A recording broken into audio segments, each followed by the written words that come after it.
What is going on, you guys? Welcome to another Call on Tyrone. This is the first Friday night show.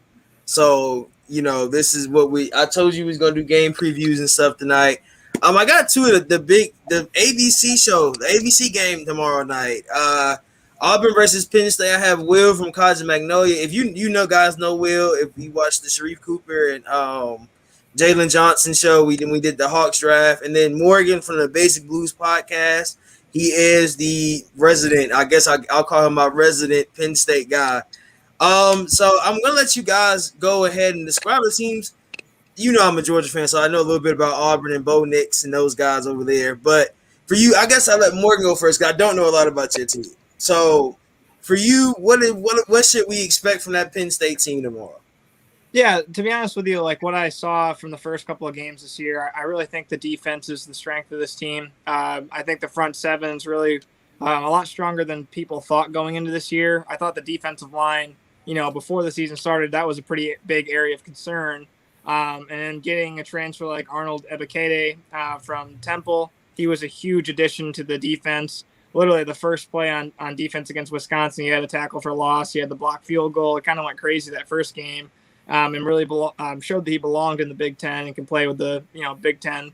So he was a huge addition. But defensively, I really think it's the strength of the defensive line, the linebackers, the secondary. This is the first full unit that I feel like Penn State's had in quite some time. And years past, there was always a huge gap in the secondary, or just one piece felt like it was missing. But so far this year, that seems to be the big strength for the defense. And then on the offensive side, having Mike Yursich come over from Texas, that's the big thing. The new OC, that really has kind of changed things around for this program. Last year, obviously, everyone's going to talk about 0-5 and, the really slow start to the season, and things of that nature. I just, not entirely sure the fit for Coach Shiraka. I think James Franklin kind of said this over the last few months, that Mike Yursich and him just kind of fit a little bit better as far as their coaching style, right? They want to be energetic and giving guys high fives and hugging their players and stuff like that, where Shiraka was always in the booth. So I'm not sure if it was, maybe a personality difference or whatnot, but Mike Yursich has been able to install, his offense. So we're starting to slowly see that be implemented. I think last week he kind of, showed what it's capable of against Ball State. But yeah, offensively, I really think this is the game that they're going to show a little bit more than they have in the first couple of weeks, because they've had, the game reps together. And I think Sean Clifford and Bo Nix are so similar, right? Like they're both really, really good at sometimes, and they're also really, really bad at sometimes. They turn the ball over when it's the worst possible situation in the past. Bo Nix has been really, really good at home, and he hasn't been so great on the road. And, Clifford's had his ups and downs too. So these programs, to be honest with you, I think are very similar. But it'll be interesting to see. All I've read is slander from random Auburn fans kind of talking down the environment, which I totally understand. I don't know what LSU Death Valley's like. I don't know what a Georgia game's like. I've never been. I have been to the Whiteout before, and I do think it's an amazing environment. It's one of the best environments in all of sports. But I would really like to see how they're going to handle that tomorrow night. That's my biggest thing, is how does Bo Nix kind of block out all the crap that's happened to him so far in his career and lock in and play a really good game. I'll let Will obviously talk more about Auburn, but the guy who scares me the most is Tank Bigsby. I mean, he's the guy that I'm like, if this dude goes off, right, that's it. I mean, that's going to be a really hard thing to pill to swallow if he goes off and starts really, and I feel like he's fresh. That's the thing that concerns me, because they've played Akron, they played Alabama State, and he hasn't had a ton of carries. So, and what he did last year in that all SEC schedule, I mean, him and himself, I think he's going to be the biggest threat that I'm concerned about. No offense to Bo Nix. I do think he's obviously 5-star recruit, really, really talented player. It just hasn't come together for him yet, the whole game. So, but yeah, I think defensively is where I think Penn State has its strength right now. Defensive line, the linebackers, there's, a pretty good rotation of guys coming in and out, which I think, hopefully if things have, just like the first and second game, if that kind of all comes together tomorrow night, hopefully they can contain the running game for Auburn. I mean, me and Will had this conversation about Bo Nix, and I'm gonna let him get into his Bo Nix conversation. We had this conversation I was off camera. We were talking about Bo Nix And I'm the biggest Georgia fan, I think, that everybody here. And so when I had the conversation about Bo Nix, I said, Bo Nix doesn't impress me a lot. And me and Will had that conversation. I was just like, when he's on it, I mean, he looks amazing. I mean, when he played 100%. Oregon last year, he looked Yeah. great versus Oregon. I mean, it's his first game. Everybody was like, "Oh wow, look at what Bo Nix can do," and then he did it. And then did it versus Justin Herbert, and everybody was like, "Oh, well, you look at that game," and then you go more into the season, you're just like, "Ooh, what happened to Bo Nix?" So for you, Will, this is a whiteout. I know it's not like our background with the Georgia, the whole fourth quarter light special and all of that, but this is still a whiteout. We've seen a lot of teams in these whiteouts have games where they don't look right. They don't look right. They don't look the same. So for you being Bo Nix, this is sophomore, his junior year. Junior. I know junior. Yeah, I know his defense. I know defensively. I know my cousin plays for Auburn, so I know defensively. You guys, yeah, I know defensively. You guys are going to be a hard fight, but offensively, are you going to run the ball more, or do you think you see Bo Nix throwing the ball a lot? Well, I think the biggest thing in this game for Auburn is offensive line. This is the biggest thing that worries me the most. Morgan talked about the Penn State defense, and over the years, and Ty, this watching Georgia Auburn games, the offensive line has always been one of the biggest questions for Auburn. Can Auburn run the ball tomorrow night? If they're able to run the ball with some success, then I definitely like the chances to win. But, Tank Bigsby, one other guy I would mention is Jarquez Hunter. He's a true freshman running back. He's actually leading rusher right now. Did have a 94-yard touchdown last week, so that's kind of part of why. But between him and Hunter, they've done a really good job. But one thing I'll say about Auburn is this: they've played Akron, they've played Alabama State, and they outscored those two teams 122-10. But really, did we learn anything about Auburn? Honestly, not really, in my opinion. We're going to learn a lot more about Auburn football for 2021. Brian Harsin, this is his first big game as the Auburn head coach. This is, the opportunity to really get the Auburn family fully on board with Harsin. Auburn has struggled so mightily on the road the last several years in these kind of games, these top 10 road games. Auburn obviously plays a lot of them, going to Georgia, going to Alabama, LSU. And for the last several years, Auburn hasn't been able to come up with that W.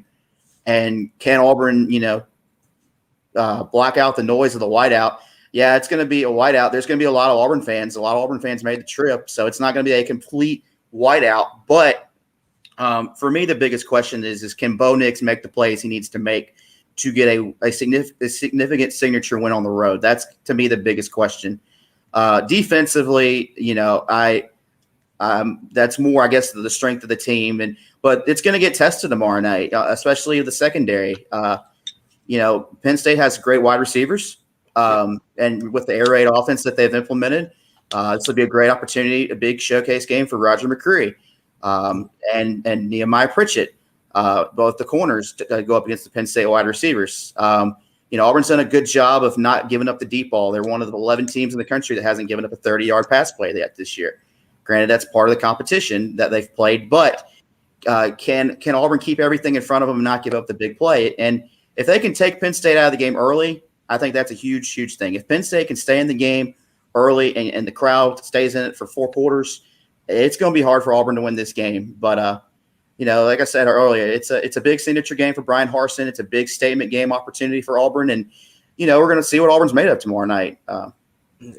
I think for both teams, it's a statement game. I mean, Penn State playing an SEC school is big. I mean, we've seen ACC, SEC games, and we've seen the lopsidedness. Clemson was probably the closest ACC, SEC game we've seen in a long time.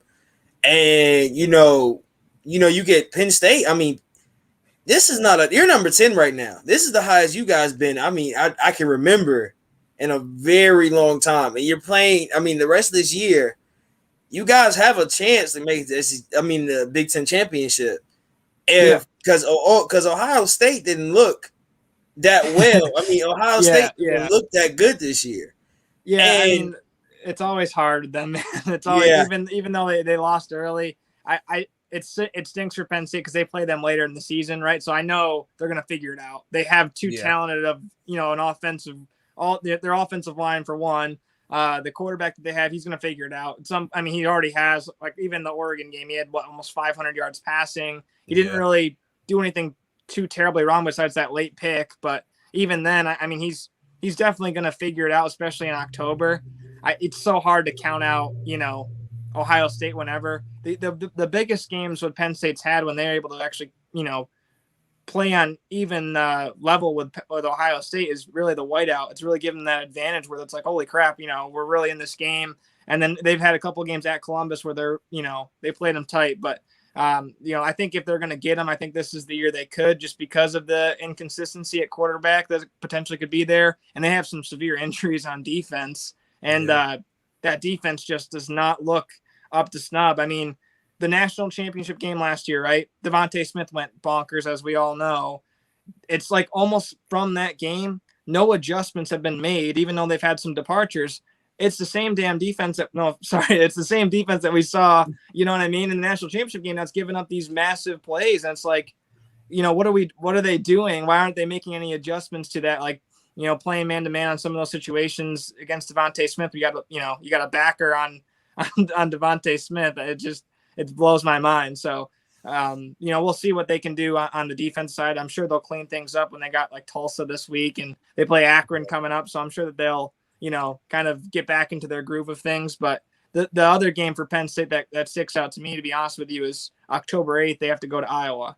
And if Penn State can win tomorrow night, they have Indiana, they have Villanova coming up too. But if they can get to Kinnick and they're both undefeated teams, it's going to be a top 10, top 5 matchup. You know what I mean? That's going to be a huge game. But sorry to get away from tomorrow night's game. But, going back to kind of what we were talking about as far as Auburn and Penn State, I do think the biggest thing is that Sean Clifford has the weapons this year to be the most dangerous he's been in his career at Penn State. Jahan Dotson, Parker Washington in the slot, Keandre Lambert-Smith. And then guys that we haven't seen yet, which I'm expecting to make a huge impact tomorrow night, are the tight ends. The tight ends at Penn State, guys that, when you go into the broadcast tomorrow night, you might not have ever heard of them on a national stage. Brenton Strange, number 86, and Theo Johnson, number 84.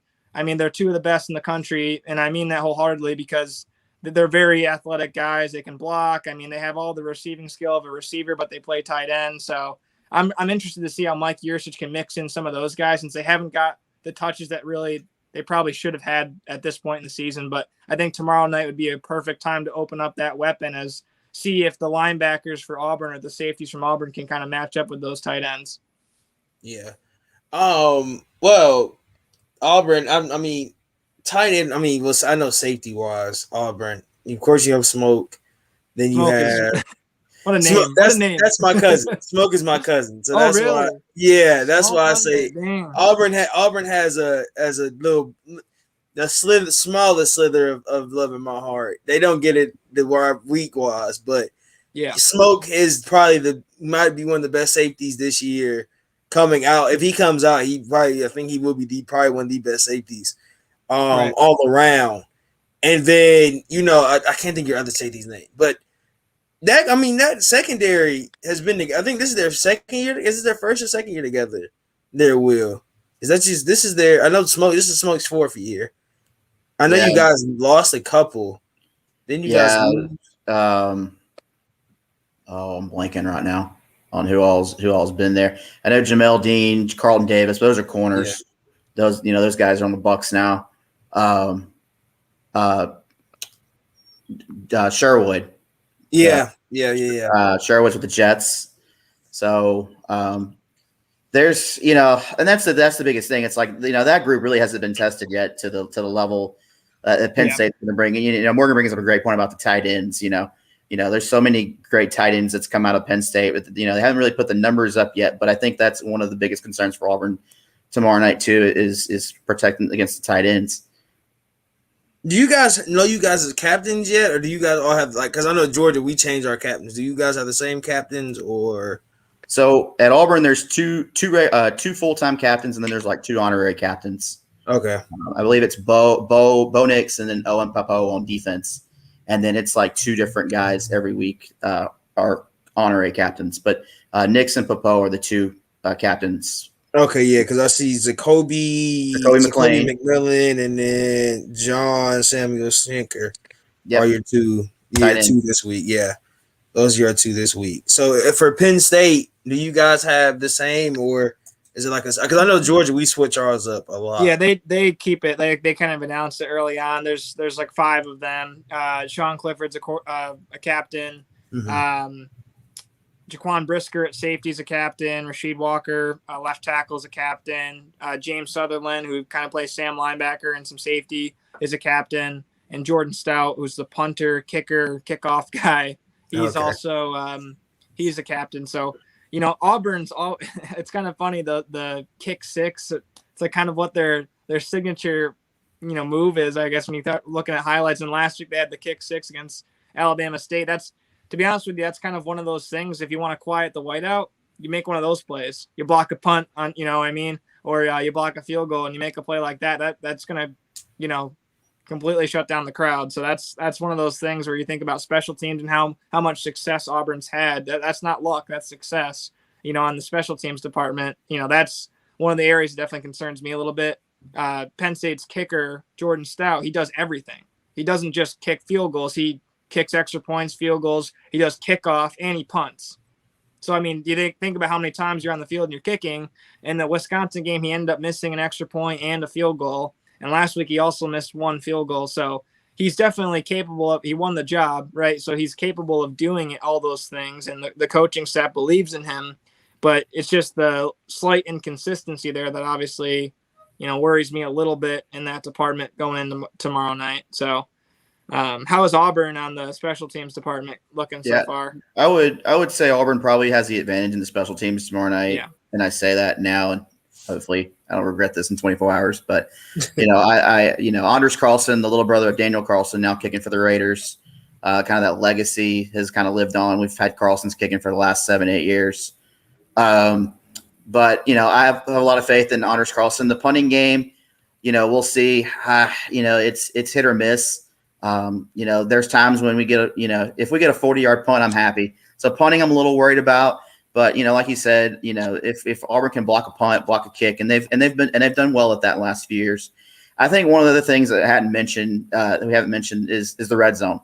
In these big road games the last several years, Auburn, they've been able to get the red zone quite a bit, but they've got to kick a lot of field goals. Mm-hmm. And if Auburn goes down the red zone and kicks field goals tomorrow night, they're not coming out of Happy Valley with the win, period. That was something, under Gus Malzahn that happened quite a bit, at Georgia, at LSU. They go down, they get inside the 10, they have to settle for field goals. That's, to me, the big thing. And one of the things that concerns me, the Wisconsin game with Penn State, Wisconsin was like 4 in the red zone. And Penn, Wisconsin just kind of forgot how to hang on to the ball inside the 20, honestly. A couple fumbles and then the interception at the end of the game. So, to me, that's another big thing that I would point out is just how Auburn's going to execute in the red zone is a big thing. But yeah, Auburn, whenever they get down there inside the 5, inside the 10, if they're able to do that, they got to punch in the end zone. Yeah, I think that's going to be when you go to certain schools, that's kind of sort of the thing. Like, let's go back to Georgia and Auburn, and let's go to the SEC. When you're in the SEC environment, I know for sure you go to the red zone and you don't score a touchdown at a certain point, and then Will can speak on this. It's game might be over in the first quarter. It's a wrap. It never ends well. No. If you look at Clemson versus Georgia, it was a field goal, and then Georgia got a pick 6. You got to score touchdowns versus in certain schools. I think this game for both teams, in my eyes, is a statement game no matter what. Whoever wins made a statement. I think 100%. Because Auburn came in this year unranked, and now they're at 22. So now they come in ranked. They got this game ranked. Then Penn State's at number 10. So both of these schools, Penn State wins tomorrow. If you look at the top 25, you guys probably could jump. They're slowly taking Cincy out the top 25. If you look at it, they're slowly trying to kick them out. Right, and they have a big game tomorrow too, right? The Cincinnati-Indiana game is a sneaky good game. I know Indiana played like crap against Iowa in week 1, but if Indiana obviously beats Cincinnati tomorrow, that's going to probably put them close to being back in the top 25. But yeah, you're 100% right. Penn State wins this game tomorrow night, that's 2 top 25 wins, and we're going to be in week 4 of the season. So after this week, so I mean that's incredible. I guess when you think about your resume early on in the season, and if Auburn wins this game, I mean everyone's going to shut up about Auburn for a bit. You know what I mean? Everyone's going to say like, again, stop the slander against them and say like, okay, this team is legit, and they went into Happy Valley and they won. So yeah, it's definitely going to be an intriguing matchup, man. And I'm really excited to see what I guess which team kind of comes out for both sides. Like if Auburn's prepared, like, from those first 2 games, is it enough for them to be prepared to kind of go on the road and do that? And same with Penn State is can they kind of live up to the moment? And, everyone talks about SEC speed. That's kind of something I've read all this week is like, oh man, you guys don't have SEC speed and things of that nature. So, I don't know how much the players look at social media and stuff like that, but I'm sure on some level, Penn State players have a little of initiative to kind of go out there and show that they can compete with some of these boys, right? Like they, played high school IMG, some of these guys from Florida and stuff like that. So I'm sure, these aren't just complete strangers, right? Like they definitely competed with them throughout the high school ranks and stuff like that. So definitely interested to see. I think that some of the players might have a chip on their shoulder just because of, the speed talks have kind of come up a lot this week, like Big Ten speed versus SEC speed. And then you look back at Auburn's track record in the last couple bowl games they've been to. They lost to Northwestern, they lost to Minnesota. So the Big Ten's kind of had their number over the years. So it'll be interesting to see if Penn State can kind of keep that thing going, or if Auburn will get back on the right track on that side. Yeah, well, I'm going to go into the money line. This is on Caesar Sportsbook. Of course, Penn State is a 200 point favorite, actually, which is, I guess, because of ranking. It's a 5-point spread, and the total over under is 52.5. Do you guys get over the 52.5? No, hammer the under. Hammer the under. Reese Davis said that this morning too. Like in the local media, he kind of said like the over under is 52.5. He's like, I'm not giving you betting advice, but I would hammer the under for this game, and that's probably fair. They're just not. Both offenses aren't high powered enough where they're just going to go back and do a 52-48 game or something crazy. It's just not going to happen. They're very similar, I would say, in offensive structure. I know that Auburn's not an air raid team, but as far as points per game and things of that nature against 2 pretty good defenses, I don't see it happening. Yeah, and the strength, this is a strength versus strength and a weakness versus weakness game, and I agree with Morgan. I'm hammering the under. I think if anybody gets to 20 or whoever gets to 20, if anybody gets to 20, because I don't think anybody's getting to 20 personally, wins this game. I just think it's going to be a low scoring. It's going to be a low scoring game for sure. Yeah, I think that the one time I said choose the over was Clemson versus Georgia, and it came to bite me. I was like, that because that game, everybody thought that was going to be the highest scoring game and this and that. All night I was waiting for points, man. All night I was waiting for points in that game. I was so surprised with Clemson's offensive line. I guess I don't know enough about Clemson football. Like I know, I watch a lot of college football and I know they're always in it, but I don't know enough about Clemson to know like all of their offensive linemen, who's gone where as far as the NFL draft and stuff like that. But it really shocked me how different the talent was on the offense and defensive line in that game. I really thought they would be at least be able to block. So one thing I'll add real quick is I know they had some COVID issues, but the Clemson offensive line, it kind of reminds me of the Auburn offensive line. It could be something that's something that they struggle with over the next few years. Auburn. I've talked about Auburn's offensive line earlier being kind of a weakness. That's something. When you look at Clemson's offensive line, that's something that will be a trouble spot for them potentially if it doesn't get improved rapidly. But yeah, I think that was a factor in that Georgia game. When we say SEC speed, that is Georgia basically was showing you what SEC speed was. Those guys, I mean, they blitzed on almost every play. It felt like that's Kirby Smart. If you've seen Georgia play football enough over these last 4 or 5 years, Kirby Smart has been at Georgia. You have seen literally Kirby Smart loves the blitz, and then he has the fastest guys you could think in the nation. Oh my god! Come play at Georgia. Like somebody texted me and was like, "Man, Georgia's defense is so fast." Like, bro, everybody on that team probably runs like a 4.5 or lower. Like, especially in the secondary and the linebackers. Like, those guys are not. Eric Stokes ran the one that went to Green Bay at number 29. Yeah. Like, he ran a 4.240 as a corner. So I mean, over Kevin King, he should definitely start over Kevin King this week. Kevin King for the Packers. I know not to jump all over the topics, but he looked like crap last week. So Stokes should definitely get the nod at Stokes corner. should have started. I'm a Georgia homer, so I always take Stokes over anything. So, but to be fair, who didn't look like know. that the Packers last week? Let's be honest. Yeah, the Packers looked horrible last week. Let's be honest. Yeah, but if you got, we're gonna get into my top. I have a top 3 games list I'm going to watch tomorrow. My first game will be the 12 o'clock game. I think everybody knows where I'm going. Oklahoma versus Nebraska. I'm gonna watch it just for fun. I think it might be a slaughter because I watched Nebraska lose to Illinois, and that game was horrible. That was like the worst way to start college football. They could have found another game that would have been better than that. But going into, literally, it's a 2,000 point money. It's a 2,000 point favorite for Oklahoma. And their total over under is 62. I think Oklahoma might hit 62 themselves. Is that game in Oklahoma or is that in? Yes, it's in Norman. I think. Oh, I think it's in Norman. Yeah. So I don't know, man. It's crazy when you think about, again, the tradition behind.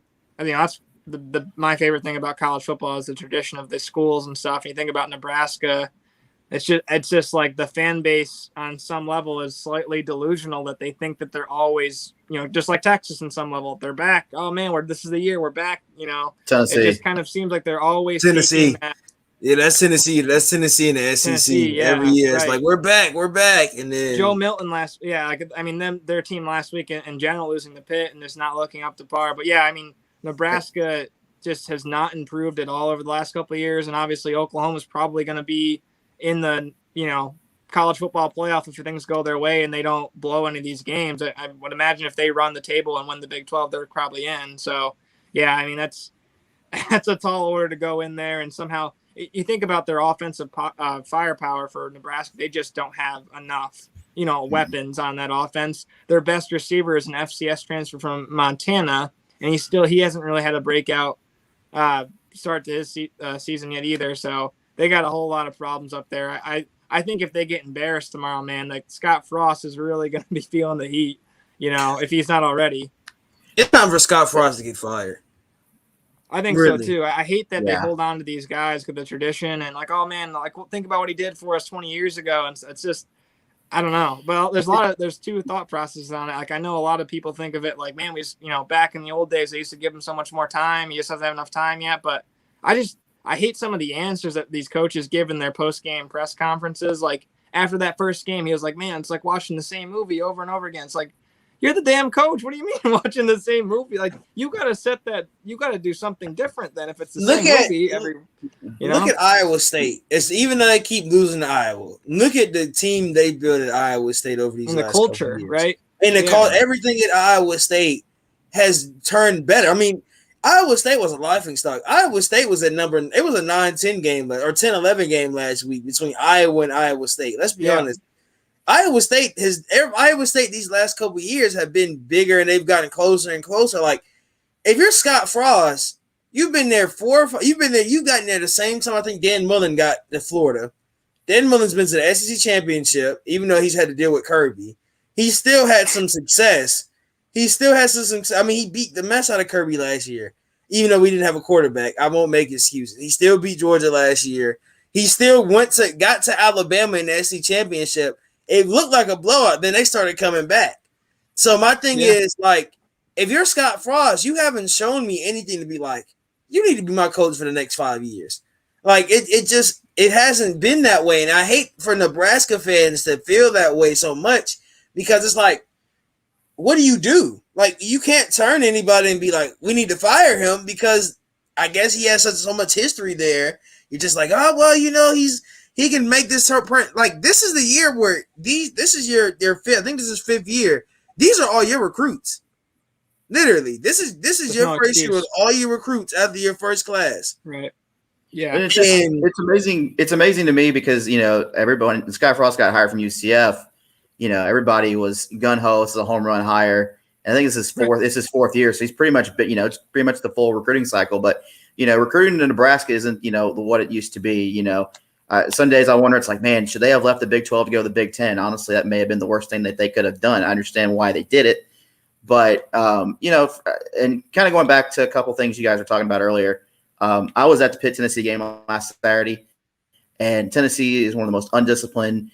They self-destructed so much, and it was comical at times. Like they get the ball, and it's like they're going to have a false start on this first play, and more often than not, they put themselves behind the 8 ball. They'd be first and 15 a lot. It happened way too much. Very undisciplined. They've got a lot of work to do. Oklahoma, you guys were talking about. They had the close call against Tulane in the first game, right? And that Tulane team's playing Ole Miss tomorrow night. That'll be fun. But it's gonna be a shootout, man. Hammer the over in that game. I think the over is like 82.5, maybe. It's high. Wow. Let me go see. I'm going to go look at it real quick. It's very high. I could see that because I just feel like Tulane's offense. I know Ole Miss's defense has been better, but 76.5. Yeah, dang. But I still probably over. Yeah, getting back to Nebraska, Oklahoma, it just it's great. To, like Morgan said, it's great to see these traditional old, the Big 8, this Big 8 game, come back. These two teams are playing each other, but man, I just don't see this being close to more. I think I like OU big. So same. OU big. Good pick. Great pick, as Lee Corso would say. Yeah, I think you have to choose Oklahoma at this point. Like I don't see why you don't choose Oklahoma. Like if you think anywhere, anyhow, UCF score update on this UCF Louisville game is 21-21. What's the score of the Big Ten game right now? Illinois and Maryland. Let me see. Probably, I would think Tui's brothers. I think Maryland's probably giving it to him, but yeah, I think Maryland. What are your thoughts on the USC situation? I knew somebody was gonna come and ask me about it. So nothing in Maryland, Illinois, by the way. I hope. Yeah, it's nothing. Thank you. Nothing right now. It was gonna happen. I think we knew it. I think we knew it was gonna happen. Everybody came. If you were a college football fan, you saw it coming. You just didn't know when. I thought they might have gave him another just to end it, maybe middle of this season. Be like, all right, you can get. But now we're seeing that they're saying Eric Bieniemy might get the job, and I think it's the only college team he wanted to go to. I can see a couple other guys. But I can't see anybody. There's not a lot of guys. I really want Clemson's. I really want those guys to go be head coaches somewhere because they're good enough to go be head coaches somewhere. Brent Venables. Yeah, they're both good enough to go be head coaches, and they just get paid so much at Clemson. There's no reason to leave. Really. Why not? Venables has had his kid there too. To be fair. Yeah. Venables, his son is there. His son is there. Yeah. So I don't think he'll leave now. But like I said, the Ole Miss and Tulane game is 76.5, and I'm still choosing the over. But I don't know about USC, man. It's a weird school. It's a weird situation.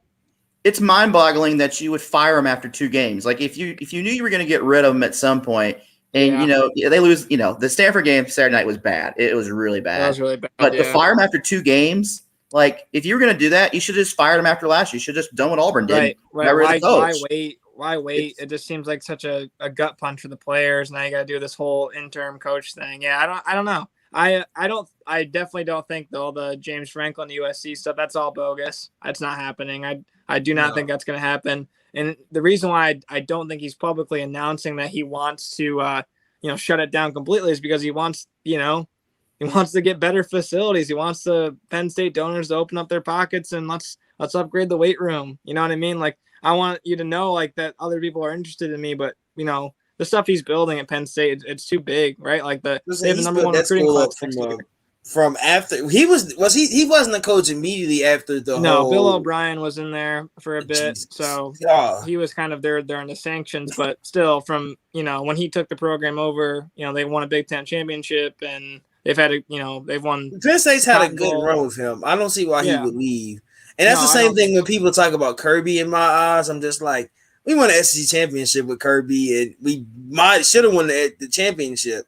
So it's not like you get rid of him this soon, but James Franklin has his name in a pot right now. And I don't see him leaving Penn State at any point unless it's just a good enough deal. But that's his school. Deal or he loses a Scott Frost kind of thing where they just are like Jim Harbaugh and whatever. Like they're just really bad or really inconsistent over years. I do think that they're back on the right track this year. I think last year was more of a fluke with COVID and maybe the wrong coaches. in there. Is this game in your top 3 for tomorrow for Michigan State and Miami? Is that in your top 3? I saw it. I was looking at it. It wasn't. I think because I go by time, that'll be one of my top 3. I'll flip back and forth. But my second game, because I'm an SEC homer, and Will knows what game I'm talking about. That Alabama and Florida 3:30 game on CBS. Over underlines for that game, which is it's Bama's a 700 point negative 700 point favorite. The spread is negative plus 14.5. The over under is 60. Yeah. So Bama's gonna put on them boys. My thing is, I'm a Georgia fan. I'm gonna let Will touch on this a little bit more, but that's a game where Florida has to. You got to pick a quarterback. Like Florida's been flip flopping this whole 2 games. It's like you gonna pick a quarterback or you gonna keep trying to run this. Who's 2 minutes? better? I mean, you guys are SEC guys. Who? Honest to God, I've watched. You can't really get a full scope of it playing FAU and USF, but like who's better? Who's looked better? I haven't watched enough Florida to know. Yeah, definitely not playing USF. No, I would say Richardson. That would be. Yeah, I think we'll go with. I've been saying that since before the season started. I said he was going to start. Is he able to play tomorrow? Because he pulled his hammy on his 80-yard touchdown run last week. Oh, yeah, because he came up playing. So it's like, does he play? That's the big thing for me. It's like, does he play? If he doesn't, I mean, I don't think it matters who plays. I think Bama's going to win this game. They're going to cover. I haven't been really that impressed with Florida so far this year, and maybe I'm wrong, but I like Bama in this game. And Bama did not look great against Mercer last week, and you know that Saban's they've had a hell of a week of practice getting ready for this game. So and he hates almost losing to Mercer every year. That's something he doesn't like. So I don't know. I don't think Florida can cover at all. I don't think Florida has a chance to cover. And even if they did have I don't like the more in Florida. Is that at the Swamp or is that It's at the Swamp, even if it's in the Swamp. Wow. The only thing I say about the Swamp is that the Swamp is the way the stadium's built.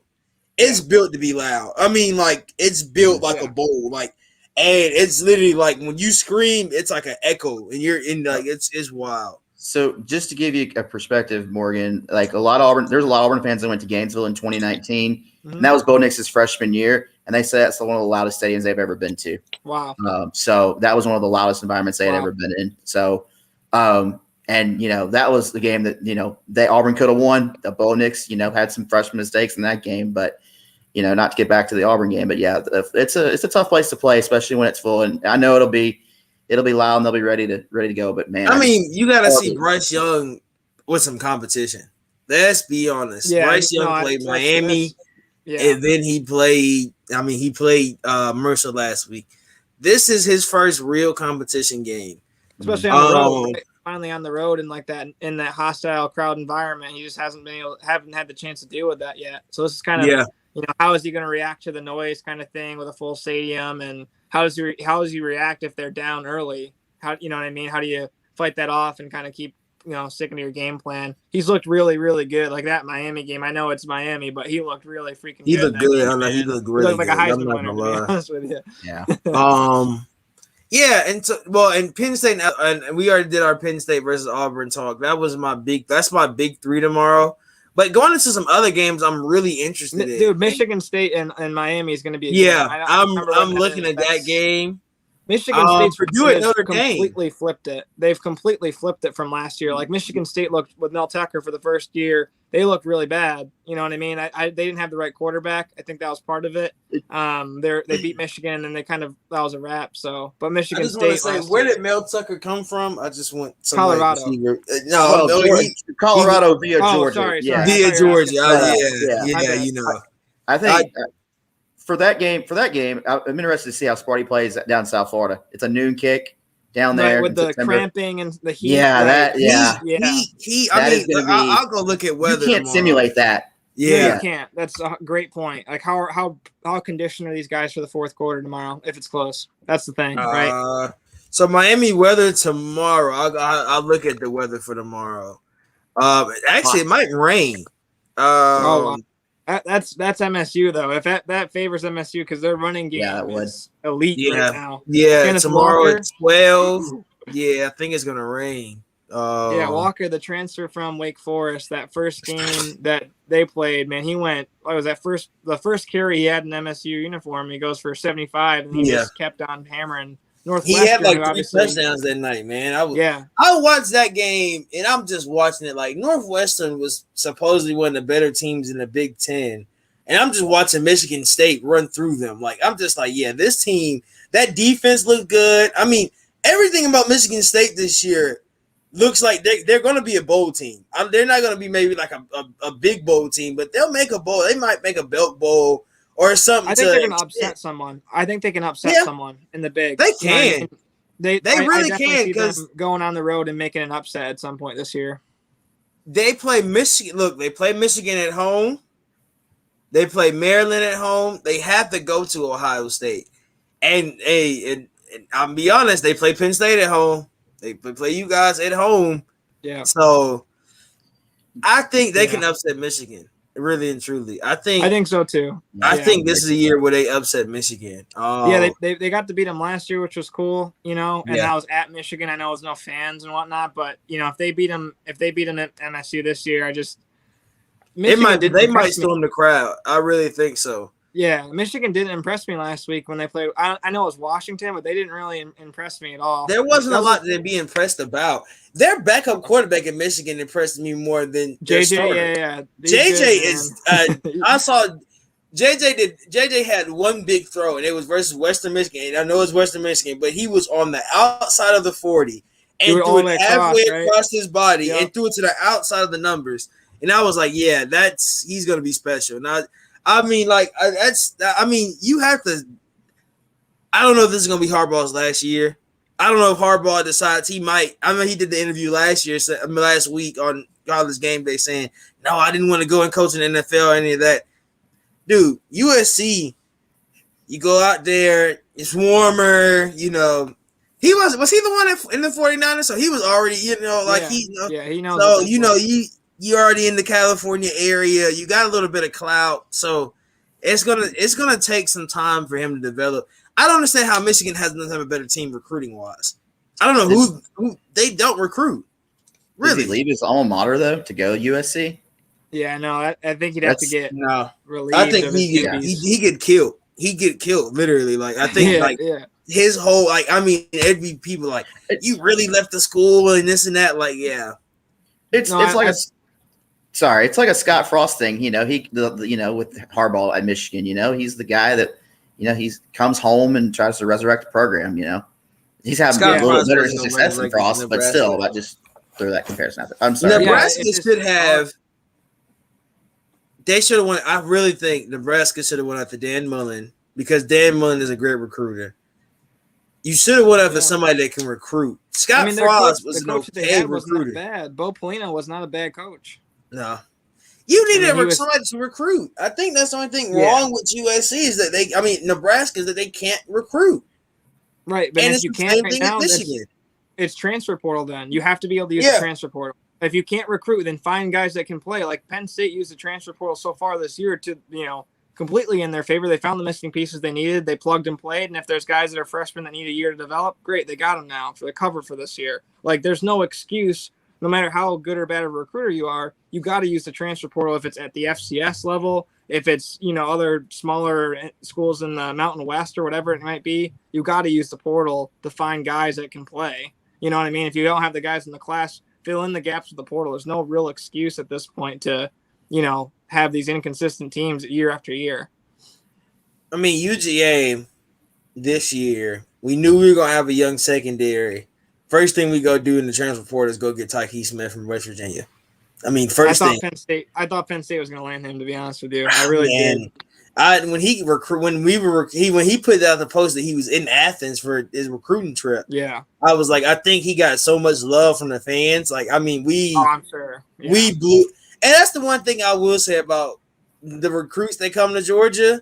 They even come on a visit. Like, we got recruits tomorrow coming to the South Carolina game, and I mean. They post like we're in Georgia. Tyke Smith quoted tweet one and was like, "Okay, I'll see you there." Like players like Kirby Smart has this team built to where if he's recruiting you, you're gonna have the players and everybody, the fans, and it's so funny. We know every time a recruit commits to Georgia because all you see is Kirby put on Twitter, "Go Dogs." Nothing else, just "Go Dogs." You know, okay, who we getting out, and you got to look it up and see who it is. Like it's a tradition at Georgia with Kirby. Like you're gonna get 4 and 5 stars now. Like we know automatically. Like we know when he says "Go Dogs," it's a big recruit. Like okay, this is the guy we're gonna get. But it's like the players are already bringing them into like the culture, and that's what I think a lot of people like. And the fan base here in Georgia, we don't have a lot to cheer for. I'm gonna be honest. So you got Georgia. You can't cheer for Georgia Tech. I mean, they lost to Northern Illinois. Like, I mean, I don't even want to talk about it. I don't even want to talk about that. I'm not even a Georgia Tech fan. I was embarrassed. I was like, bro, I was laughing the whole time because I knew it was going to happen. So Marquise said 23 BYU at Arizona State. I think I'm taking BYU. Even though I love Arizona State's quarterback, I love Arizona State. I love the team. I love what they've been doing out there. Oklahoma at Boise State. I have 2 cousins. My other cousin isn't playing in that game. Jaden Bray. He's supposedly has a calf injury, so I think he's not playing for Oklahoma State. But I still think Oklahoma State can come out and win that game. And Kansas State should beat Nevada. I know Nevada's had some times where their quarterback, man, Carson Strong at Nevada. He's going to be probably one of he could be, a top 10 pick in the NFL draft. Some people have him at number 1. I forgot what I saw somebody have him at number 1.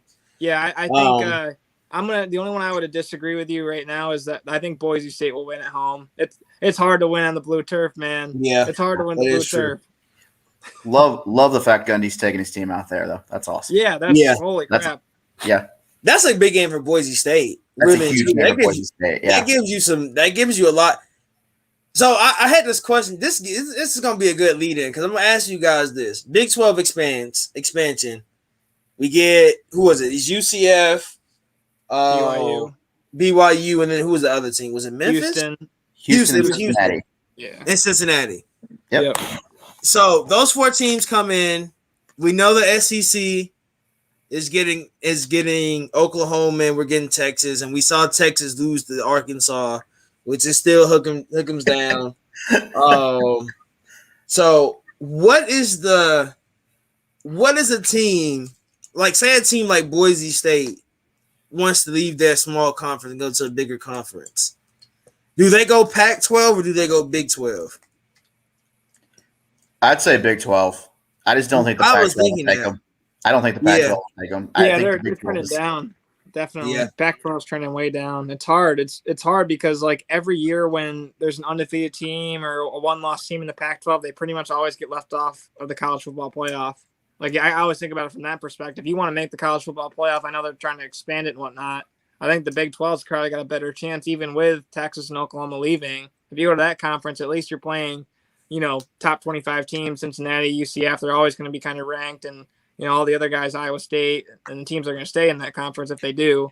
I think it's probably the right move if you stayed there. I think the other interesting thing to think about is the other conferences that are affected by this, like the AAC. Like I think it'd be cool for maybe an FCS program to move up, like North Dakota State or something like that. James Madison, these schools have a lot of success in the FCS level. If they move into the Division I FBS and play in the AAC or the Sun Belt, and then the Sun Belt moves like Coastal Carolina, App State into the AAC, just to keep making the conferences better, you know what I mean? And then bring in some of those heavy hitters at the FCS level. It would obviously, I think it would actually start to iron out everything, because it would suck if you're one of these bottom feeder conferences or the lower level conferences and you just don't get to rebuild because you lose all of your big schools from it, I think it's an FCS school too. So yeah. There's an FCS school that I know people. If you're from Georgia, I probably Kennesaw State. Yeah, is an FCS school that's really been good over these. The coach, the coach coached at Georgia Tech, left Georgia Tech. I know they got beat by Georgia Tech last week, but they've been at the top for a while. I mean, they're going to play Wofford tomorrow at Wofford. So I mean, there's some FCS schools where it's like West Georgia, but they're like these. There's a lot of these. What needs to be happening really is that these schools that keep winning, like Valdosta State at Georgia. Valdosta State's won like 4 or 5 back-to-back championships. Move them up. Move some of the, if they win so many, like same thing with North Dakota State, man. They went move like them 7 natties. James Madison has been great. Move them up. Yeah, like these schools are getting good recruits. Let's be honest. If I'm a kid, I got maybe one FBS school, but I got a couple FCS schools. They're still D1. They're still giving me a scholarship. And if I'm at North Dakota State, I might be from Georgia, but I'm at North Dakota State on a visit, and they're just like, man, look at our banners in the gym. Yeah. Look how many banners we have in our stadium. They can get to the NFL. The NFL scouts are going to be up there. And now people are looking at you're like, bro, it's people come from North Dakota State. It's people that come from a lot of these small FCS schools. Yeah. And you're just like, yeah. And then what Dion is doing at the HBCUs, at the HBCU level, he's trying to get these guys to get involved. And that's big, man. I mean, it's Did you see that graphic? Did you see that graphic the other day that he tweeted out? Deion Sanders did. It was like the recruiting budget for Jacksonville State. It was like $15,000, but he's ahead of like Kansas State and other schools that have millions or hundreds of thousands of dollars for recruiting budget. It's crazy. Yeah, you got Deion. You got Deion at Jackson State. You got Eddie George. Locally for me, I'm a Nashville resident at Tennessee State. So definitely building the HBCU and JSU. Thing I'll say about JSU is, obviously, I think a lot of y'all saw what happened at Florida State last week. JSU should have beat Auburn in 2015. That's a team nobody wants to play because they give everybody fits. And like I said, they should have beat Auburn in 2015. That's a team that could also potentially move up one day. I know they're changing conferences, leaving the OVC and going to the Atlantic Sun. That's another team you could possibly throw in there. Another couple of teams I think might move to the American are like UAB or Charlotte. Kind of UAB would be cool. UAB would definitely. I know they got the smoke last week from Georgia, but they look good. They look good in the games that they do get to play against, like competition that's kind of at the same level. I think that they've been in a top 10 defense in the country over the last couple of years. Statistically, they're up there. Like UAB.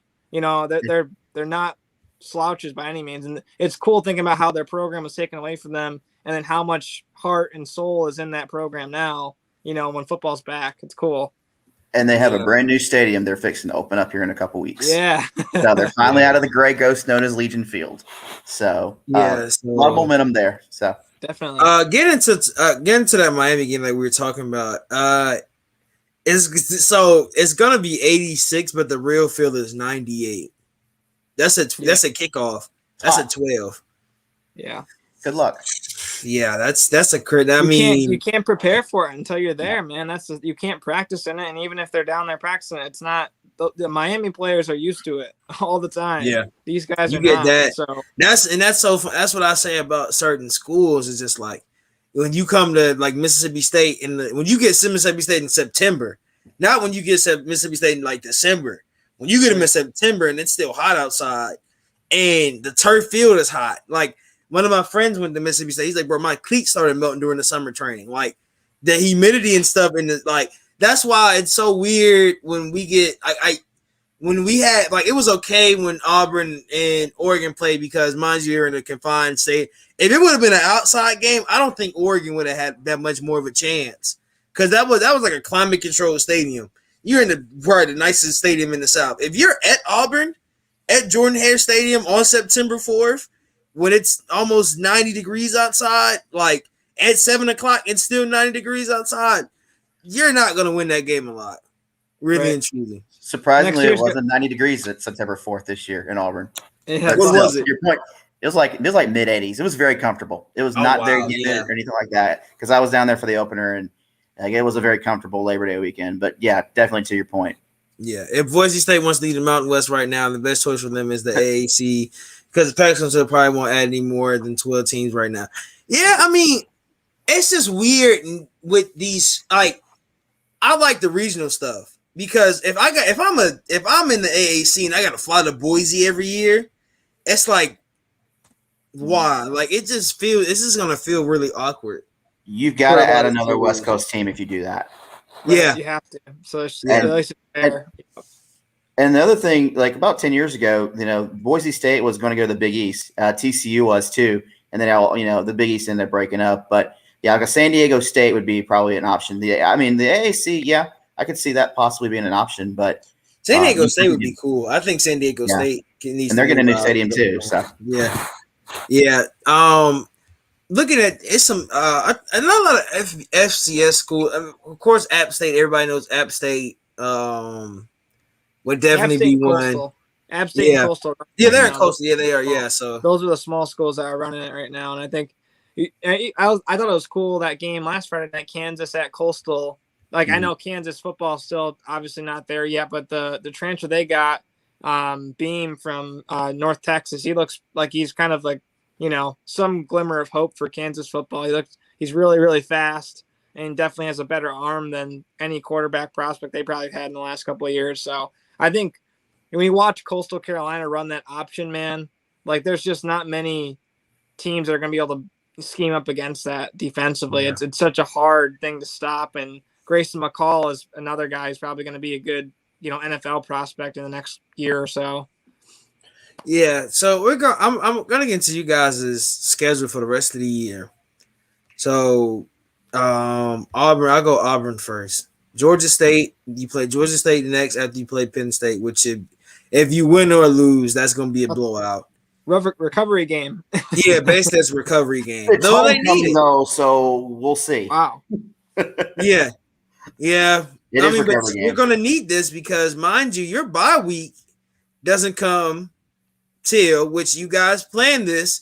We tried to help you guys. You guys want to keep playing us. Y'all said y'all didn't want to play us early, and you didn't want to play us late in the year. But you wanted to play us early. Auburn goes from Georgia State to at LSU, then coming back home to Georgia without a bye week. Not good. At LSU, man. In Death Valley, and then you got to play Arkansas at Arkansas with in their hype. Listen, this year. And the thing about it is, I think the thing with the Georgia deal, moving that game up is, Auburn played Georgia and Alabama in like a 2-week stretch. And 1 year it's both at home, 1 year it's both at away. I wish that I know Georgia played at Auburn 2 years in a row, 12 and 13. I wish we could get back to rotating that where we played at Georgia 1 year and then we hosted Bama and vice versa. Because the playing on the odd years are great because they get to play both at home, but the even years are brutal. But yeah, Auburn hasn't won at LSU since 1999. That's it. That like as big as this Penn State game is tomorrow, that LSU game might be even bigger. Just like if you're gonna, morale, just to have for the fan morale. Oh my goodness! Like if Auburn loses tomorrow night and then they lose it in LSU, it's just like, oh gosh, here we go again because they're not going to beat Georgia. I don't think even if I don't think Auburn's quite there yet. But we'll see. But yeah, and that Arkansas game, you just they looked really good last week. Granted, they can run, man. They can run that. They can run, yes, sir. Yeah, absolutely. Ball, man. But Auburn plays, and Auburn's got 6 ranked teams left in their schedule.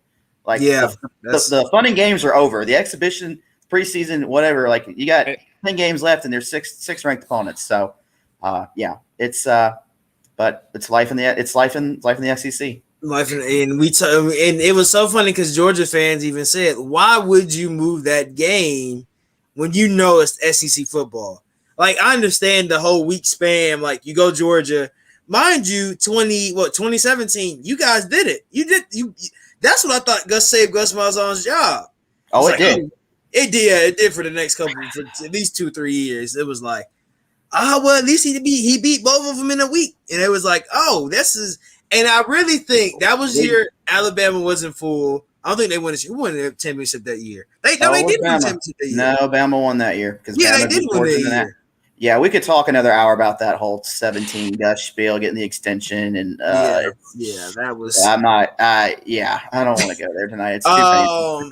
And then you get – going into Penn State, you basically you guys both get recovery games next week. You play Villanova, you get Indiana, then you get the big game with Iowa, and then you get Ellen. You got a good little breakup. I think the toughest stretch for you guys starts in October going into November. You go Ohio State, at Maryland.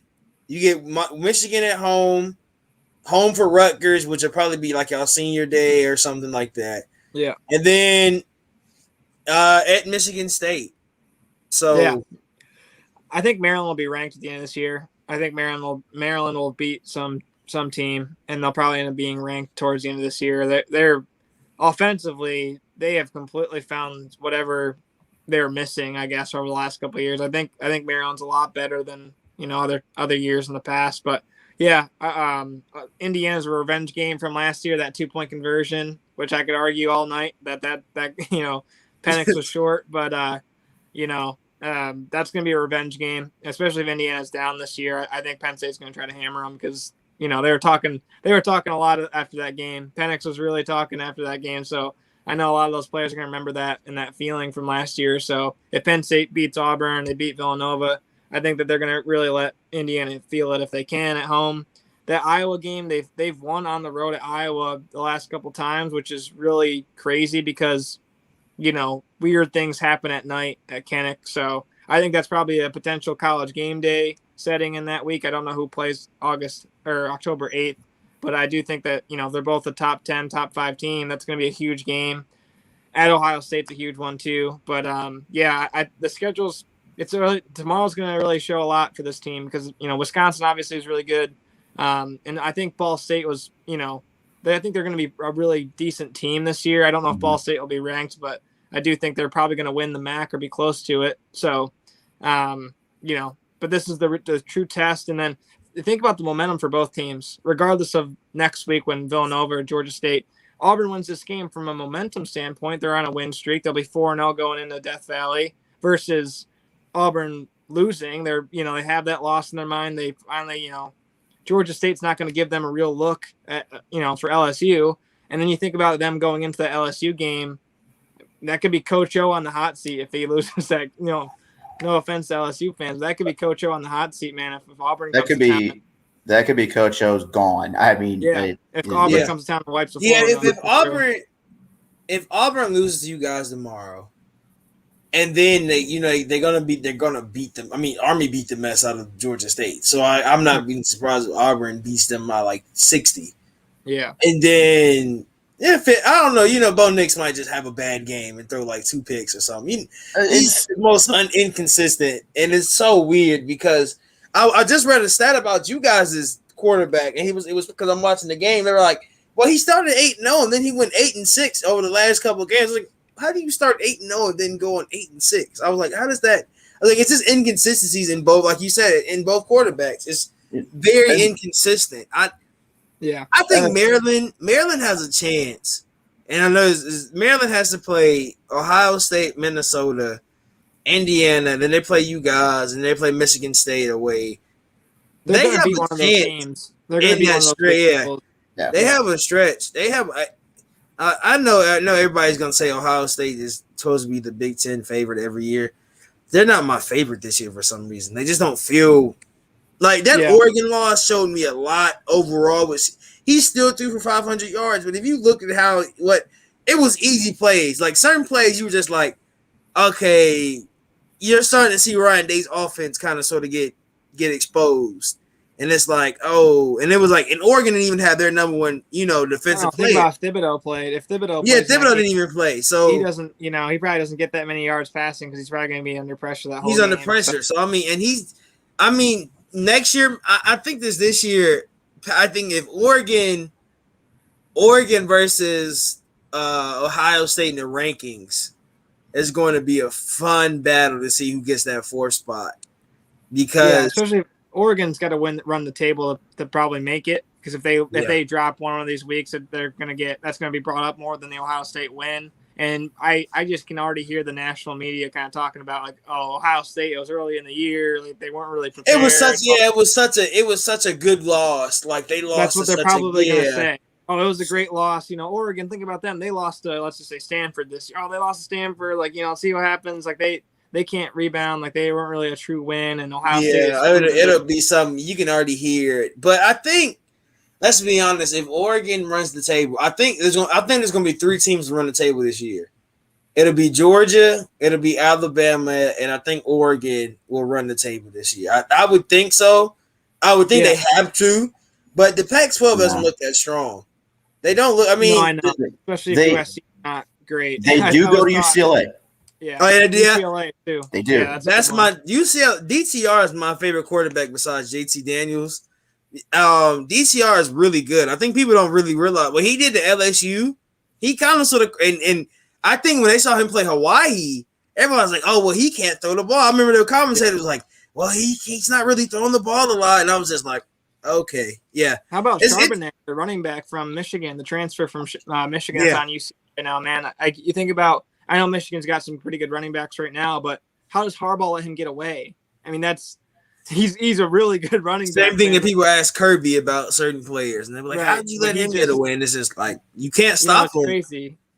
So I think now if we get to I want to get into this top 25 just because we did we just got Austin P is leaving the Ohio Valley Conference for ASUN.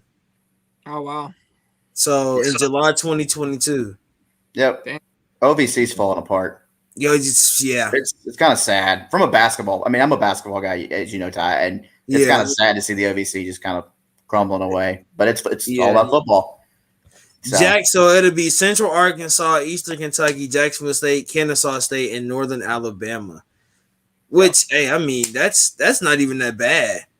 That's not bad. I mean, it's just sad to see OVC, like you said. It's just sad to see OVC. I mean, basketball wise, they were so good. So I love OVC basketball, so it's kind of sad to see Austin P go, JSU go.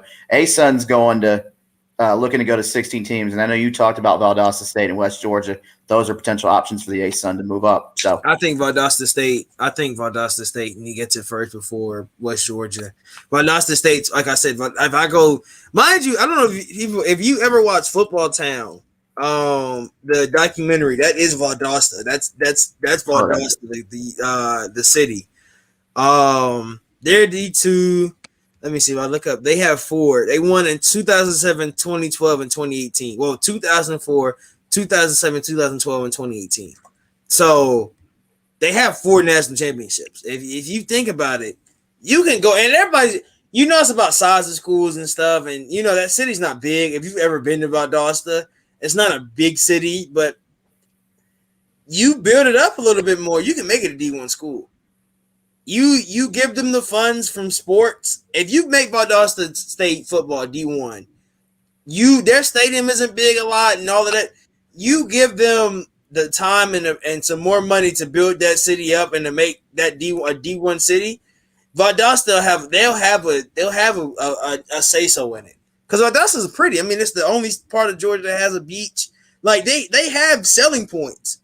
Like you can it's a selling point to come to Valdosta, Tybee Island, all of the nice, the Georgia travel points. You can go to Valdosta, only 3 hours away. I mean, not even 3 hours, like 2 hours away from Florida. So I mean, you got selling points to bring guys there. Just make it D1.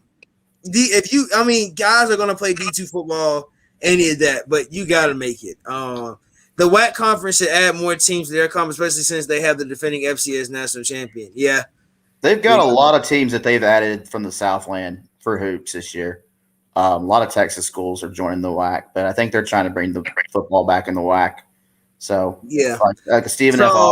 Lamar, there's several teams that's going to the WAC this year. So, I was going to say, the WAC is Sam Houston. I don't know what ace. Is it Austin? I don't know. Liberty. Is that Liberty? LU is Liberty. LU's Lamar. Oh, Lamar. Yeah, Lamar. Yeah. And then there's Sam. I can never think of the name. Sam State? No, yeah. And then ACU, and then I can't think of what the Eagle is. I don't know what the Eagle is, but we'll have a Abilene Christian. Is ACU. Okay, Wildcats, something like that. Wildcats, the team that beat Texas in the NCAA tournament. Zing. Back in March. The purple the end of team. Shaka Smart. Trying to stay off. Southern Utah Thunderbirds. That's Southern Utah. Yeah. So I mean, they're gonna have. I mean, this is gonna be it's gonna be a fun conference. The way it seems, it's going to be a good hoop conference. We know that. Yeah. There'll be a really good hoop conference. And football-wise, we'll see. We'll see. I mean, like you said, you had the FCS champion. You'll see some stuff. I mean, we'll get to see. I don't know a lot about, these other – Texas football is always going to be good football. I'll put it like that. Texas football always been. We bring in Grand Canyon University, which they don't even have a football team, which you might get a Grand Canyon football team. I know that sounds crazy, but if football starts bringing in money and basketball isn't. Yeah, you think about a revenue standpoint for those small schools, they kind of need it if it's there. If football, they got I've seen GCU's campus. They can have a football stadium out there on that campus. Sure. That campus is ginormous. Like, I mean, it's a small Christian school. You can get people excited. I mean, the basketball team has always been exciting. This is because it's Grand Canyon. That's the only thing they had. Volleyball. I follow them on YouTube, so I get all the notifications and all of that. So they can add a football team. And it just would take some years of growing pains in conference. But you're small. I mean, it's going to take growing pains no matter where you go if you expand these schools. And I really want, and I know this, I want the 18 conference, the playoff. I want the 18 playoff. 16 just seems like a lot, but you can give me 16 and make that last week the start of the playoffs. You take one game off, one of these early games, take one of those exhibition games, and you take one of those off. You give me Auburn. You still give me Auburn, Alabama, Georgia Tech. And that last week that's supposedly, I guess maybe you can make the last week. Get rid of conference championship games would be. Yeah. That's where we're going with that. Yeah. You got to get rid of conference championship games. And that gives you opportunities. If you have your top 16 right now, if I go look at top 16 right now, just give us 16 through 14. Who's there in the rankings right now? 16 through you said so. Coastal, Virginia Tech, and Iowa State. That's 14 through 16. Yeah, just think about those schools, and then think about the top. Right? Think about Bama, Georgia, and you think about Oregon, all those schools that are up there. Oklahoma. So. I think so. It's Bama, Georgia, Oklahoma. This would be the 16 teams we have right now. Bama, Georgia, Oklahoma, Oregon, Iowa, Clemson, Texas A&M, Cincinnati, Ohio State, Penn State, Florida, Notre Dame, UCLA, Iowa, Virginia Tech, and Coastal Carolina. That's an awesome matchup, man. That's an awesome group of schools. You brought this game up briefly, and you talked about Purdue Notre Dame might be a game you were talking about. That's going to be a game I might watch. Notre Dame's been very, they haven't looked very they impressive. Look suspect as heck. So that is. That's why I say, and you being a Big Ten fan for you, Morgan, you've seen David Bell. You've seen the Purdue, but you've seen the Purdue upset. The blowout versus Ohio State. So I think and I think it's gonna take some time. I think that's why I said I don't think this is Ohio State year, man. I think Ohio State's gonna play too many good teams in the Big Ten this year, including Penn State, including Maryland with not Tui, but the other Tagovailoa brother. What else? It's a lot of teams they have to play that it's going to be hard for them. It has to. Just think about their defense, man. You just think it's so suspect. Everything's looks so suspect for them. Yeah. I'm not sure about compete against them. I think Purdue gets them. I think Purdue can get Notre Dame tomorrow. I think they have enough offensive firepower. Jack Plummer's been around. I know he's not a huge name in college football, but he's been around. He threw for 400 against Oregon State. David Bell, probably one of the best receivers in the country on Purdue's team. You think about Toledo, give him such a hard time. I think Purdue might be able to get him tomorrow. And Toledo was a veteran squad. Like if you look at Toledo's but that end of game management, man. That messed them up. So we're gonna go ahead. Going towards the end of the show, we're just gonna go through top 25, and we're gonna go through. I guess I go from the 12 o'clock games tomorrow to night games. Michigan versus Northern Illinois. Who you guys got? I'll go Michigan.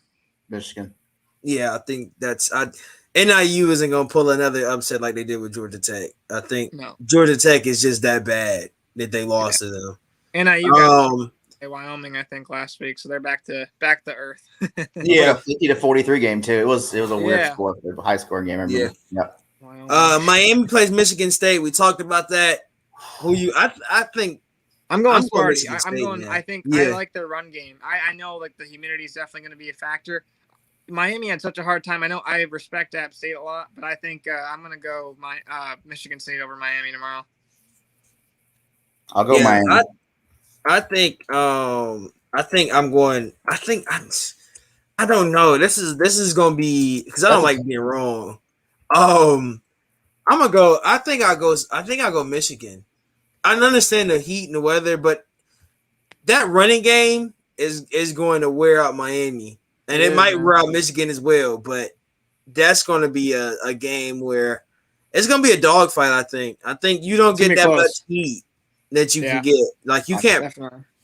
You gonna have guys sitting. You gonna have to have guys sitting in the sauna all week to even think about getting close to Miami.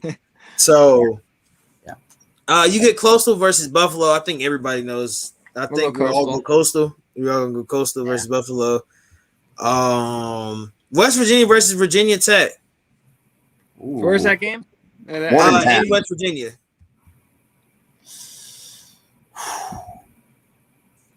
I think I'm gonna go West Virginia just because of the home. I'm gonna go whoever's home there. I like Virginia Tech a lot. I'm gonna go West Virginia to win at home. I don't know about. It's hard to root for Virginia Tech when they're on the road. I'll go Virginia Tech then. Okay, yeah. My thing is I just want to see. I think Virginia. I have a lot of faith in Virginia Tech after what they did to North Carolina. Which I had them doing that because I don't trust Sam Howell. As much as people love Sam Howell, I didn't understand where the love came from. It was just like I remember last year he had such a good year. I was like, oh well, he had such a good year last year and this and that. I'm just like, okay. I guess so. I mean, then we get Big Three, Oklahoma versus Nebraska. I think that Oklahoma's gonna cover anyway. Boomer so I said Sooner, Oklahoma. Boomer Sooner. Agreed. Yeah. Indiana at Cincinnati. I mean, no, Cincinnati at Indiana, actually. I'm going to go Cincy just because of their recent success, and Indiana is still kind of coming off of that Iowa blowout. I think Cincinnati can force enough turnovers if Penix hasn't really shaken that game off. I'm going to go Cincinnati just because of their success over the last couple of years. So I'm actually going to see Indiana next weekend. They're playing Western Kentucky and Bowling Green. So I kind of want Indiana to win selfishly because I'd like for them to be ranked again because I like to see a ranked Indiana team. But I'm going to go Cincinnati. So yeah, I think Cincinnati's just too good. Their quarterback. I mean, I gained respect for Cincinnati last year what they did to Georgia and how that game ended. Like they earned my respect because they played us close, really and truly. Definitely, they definitely could fight those big schools. Yeah. This is the last of the 12 o'clock games. A&M versus New Mexico, the Lobos. A&M is home. So Terry Wilson, the transfer from Kentucky, is the quarterback at New Mexico now, and he's been actually, conference player of the week there last couple of weeks. But I think A&M will get him. They'll run the heck out of the ball. It'll be interesting to see how A&M does because Haynes King, fractured his ankle against Colorado last week. So, and of course that game was gross. To say the least for A&M. They were very fortunate to get out of Colorado with the W. So I'll go A&M too. Okay. Yeah, I think I'll go A&M. I'll go A&M at home because of the 12th man. I think it's the 12 o'clock game, and I still think it's still going to be big. So getting into the afternoon 2:30, 3:30 games. 2:30 Notre Dame versus Purdue, where I'm going. I think I'm going Purdue. Is Notre Dame at home or are they at Purdue? Notre Dame's and they're in the bin. They're in bin. I'm going Purdue. Yeah. I'm with you. I'm going Purdue. I just think after the Florida State, how bad Florida State probably really is, and then Toledo last week, I think I'm going to go Purdue too. I'm going to put my Lee Corso hat on. Not so fast, my friends. I'm going to go Notre Dame. They're going to squeak another one out again because of the luck of the Irish. Yeah. And Michael Mayer, that tight end, man, he's going to be a freaking beast. Yeah. Iowa versus Kent State. I think we all agree Iowa. Hawkeyes, yeah. Yeah, I think that'll be the Alabama and Florida. I think Bama big. Roll Tide on this one. I don't think Florida. I won't say those words, but Bama big. That's I can't say Roll Tide. It's like when people say Go Tech. Like I just can't. It just can't come out my mouth. It's just like a quarterback yet. You know what I mean? Like they just don't have, if you don't have that ironed out and you're going to go play Bama, I don't care if it's home, away, or neutral site. If you don't have the QB1 situation figured out, you're not going to just figure it out on the fly during that game, you know? Yeah. I was looking at Marquise. I was looking at his comment. That's 16. That's 16. So yeah. That's like basically what I said. It's 16. So that'd be cool. Just get rid of conference championships. Just let them get ready for the fight for the playoffs. Make it a fight. We don't have conference championships in NFL football. I mean, you if you win the division, you just win the division, but you're still fighting to get into the playoffs. So I think that's kind of sort of where I think you can go with it. If Georgia wins the SEC East Division, then Alabama wins SEC West, and then you just have Clemson. Like you just win your division. Let's put it like that. Like SEC West is the division, stuff like that. I mean, we could do a whole nother pod with this, but I hope they get rid of divisions when OU and Texas come to the SEC. But that's just I do. We gotta have that conversation. I think they have to. Clemson at Georgia Tech. Clemson. Yeah. I got Clemson by a mile. And Clemson's at home too. Yeah. So I got Clemson by a mile. Ohio State versus Tulsa. I think everybody will pick Ohio State. Yeah, Ohio State. Yep. Arkansas at Georgia Southern. I mean Arkansas at home versus Georgia Southern, actually. Arkansas. Yeah, I think Arkansas is too high. I think they're too high with that win versus Texas to come down versus Georgia Southern. Yeah. South Carolina at Georgia. Georgia. Big. Georgia by a lot. Are they playing that grad assistant quarterback still, Zeb Nolan? Is he playing against you guys? I don't even know who they're playing. That poor man is going to get sacked like 100 times. All I'm going to say is that if you see this background, that's where we're playing tomorrow. And that's what the fourth quarter looks like at Georgia. And we might be up by like 50 at that point. And it still looked at. It is a 90,000. I'm not going to talk about COVID, but it's a 90,000 stadium, and you giving us our first night game versus South Carolina at home. This is our first, and we didn't have night games. I mean, we had them last year, but they weren't full capacity. Yeah. You're giving Athens, one of the biggest college towns in the South. That's like when Auburn. It's weird because Auburn's only like 2-3 hours away from Athens. So I mean the rivalry is wide because we're too close, really. It's really, and we have the same fight song. I mean everything is almost the same. It's really weird because if you play Auburn's fight song, you play Georgia's fight song. Only thing that changes the lyrics. So similar. Yeah, it's literally it's the same melody and everything. The other thing is they say go Eagles and we say go Dogs. It's the only difference. So I mean it's just like we're just too close. That's the main rivalry with Auburn. It's like you're just right here. And that's the other thing with Alabama and Auburn. They're just right there. Like, that's the other thing about the SEC is that all our schools aren't that far. They're really, I think the farthest school is probably A&M. That's because they're in Texas. Or Missouri. Missouri. We always forget about Missouri. It's just like, yeah. They're just here to be here at this point. I don't even know why did they even come? They had a nice time. I guess they were tired of the Big 2. They need to realize, I think Oklahoma and A&M needs to call Missouri and be like, not A&M, Oklahoma and Texas. They need to call Missouri and be like, so how did you guys win in your first year here? Because remember they won the SEC East their first year in the SEC, and then they went on first two, I think. First two. Yeah. How about they beat Georgia twice, and that's when Mark Richt job was. We knew Mark Richt job was on the line at that point. It was like, Mark, it's been fun, but. That when you kept losing Missouri, it was like, we can't do this.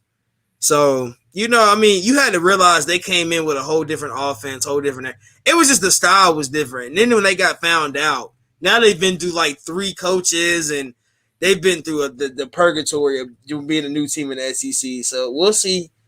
Wide open. Louisville, this is a shootout of a game. Louisville is having an absolute shootout with UCF. What's the Maryland score out of curiosity? It's 3-0. Like, that game is probably the most boring game on TV. Man. It's a shootout over here right now. Oh, my gosh. Campbell's he's throwing dimes. I can't think of UCF's quarterback name, but he's throwing dimes like it's Gabriel. They're going back and forth, man. It's been crazy. Which is wild, considering how bad Louisville looked against Ole Miss last Monday night. They look so bad. That's offensive. Well, Malik Cunningham, man, he's just. I think he leads the team in receiving, rushing, and passing yards. Or something crazy. Yeah, it's crazy. Yeah. My co-host told me that the Georgia game will only be 20-28, and I was just like, I don't know, man. Because he was like, it's still an SEC team. I said, this is different. South Carolina won the last time they went to Athens. Let's not talk about 2019. I'm just saying. God, that was that game. Before, I think, yeah. That game. It was one of those games, one of those years. Yeah, it was 2019. They won here. I don't think they won it in Georgia with who was their coach? Maybe it was 17. It may have been 17. South Carolina won at Georgia. I know 20. No, 17. We went undefeated. I think 19. You were undefeated until you came to Auburn. Were we? Yeah, I thought you were undefeated in number 1. Yeah. Oh, no. 2017 was that year because we beat. That's the year we won championship. You right. Yeah, 2019 was the year. Bad. I got my years mixed up. I apologize. Yeah, 17 year. Yeah. So yeah, we were undefeated till we were number 1, and then y'all beat us, and then y'all beat Alabama, then we beat y'all in the SEC championship. I was right, and then I was wrong, and now I'm right. Yeah. So the last time South Carolina came to Athens, South Carolina won that game. That's right. Yeah. Got my years mixed up. Sorry. 2017 just wasn't. We're not even. That was just not even a. 2019. I don't know what. I think that was Jake Fromm's worst game at Georgia. Literally, like he just looked. I think it was. How did Justin Fields not win that job, man? Because Jake Fromm. I could do a whole nother pod about Kirby Smart. Oh, I'm sure. And about all of Kirby Smart's decisions. I just don't get that. Like this week, Carson Beck was supposed to start, and then he throws out Stetson Bennett. This Kirby Smart being Kirby Smart. I mean, mind you, Kirby Smart isn't. I'm not going to alumni booster club. Stetson Bennett's dad is from Athens and the Georgia southern area.